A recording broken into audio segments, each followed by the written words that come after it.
ગુરુ હરિ પ્રમુખ સ્વામી મહારાજ એટલે પરોપકારનું મૂર્તિમાન સ્વરૂપ.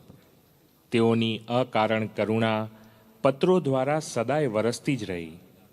તેઓની આ પત્ર કરુણાને યાદ કરતા મહંત સ્વામી મહારાજ લખે છે, આવેલા પત્રોમાં અક્ષર ખરાબ હોય, એકની એક વાત 10 વાર આવે અને હરિભક્તો વારંવાર લખતા હોય તો પણ દયા રાખી દુઃખ દૂર કરવા સેવા માનીને વાંચતા જ રહે. એક સંતે કહ્યું, હવે તો મૂકો, ક્યાં સુધી? થાક નથી લાગતો? કંટાળો નથી આવતો?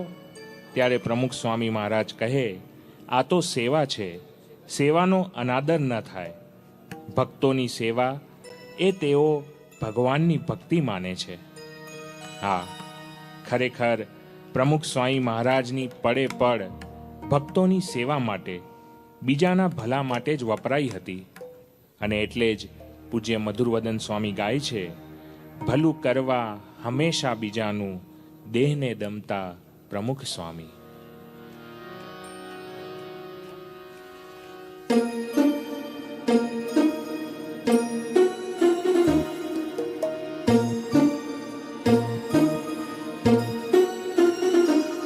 ભલું કરવા હંમેશા બીજાનું, દેહને ગમતા પ્રમુખ સ્વામી. ભલું કરવા હંમેશા બીજાનું, દેહને ગમતા પ્રમુખ સ્વામી.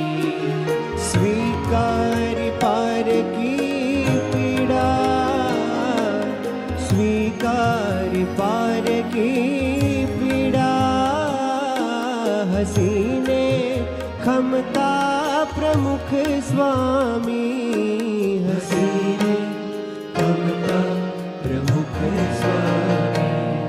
ભલું કરવા હંમેશા બીજાનું, દેહને દમતા પ્રમુખ સ્વામી.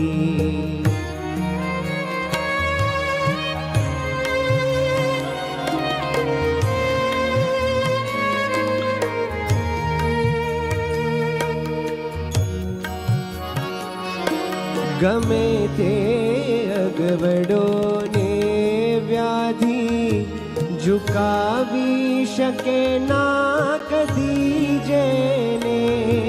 ગમે તે અગવડોને વ્યાધિ ઝુકાવી શકે ના કદી જેને. ઝુકાવી શકે ના કદી જેને. ધર્મની જ્યોત લઈ જગમાં, ધર્મની જ્યોત લઈ જગમાં, સદાય વિચરતા પ્રમુખ સ્વામી. ભલું કરવા હંમેશા બીજાનું, દેહને દમતા પ્રમુખ સ્વામી.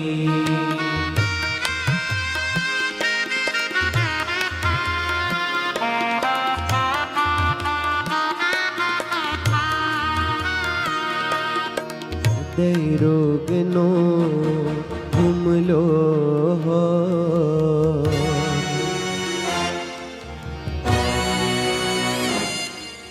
હૃદય રોગનો હુમલો,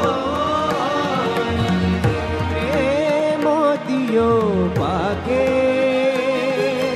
નેત્રે મોતીઓ પાકે, છતાંય ભક્તને દિલથી,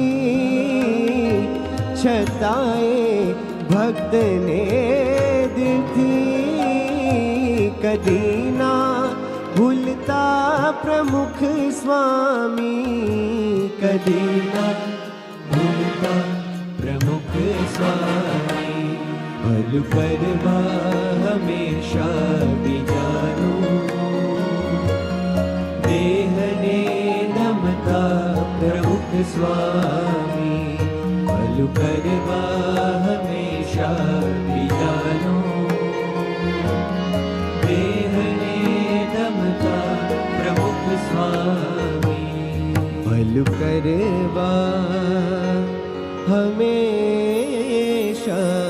બીજા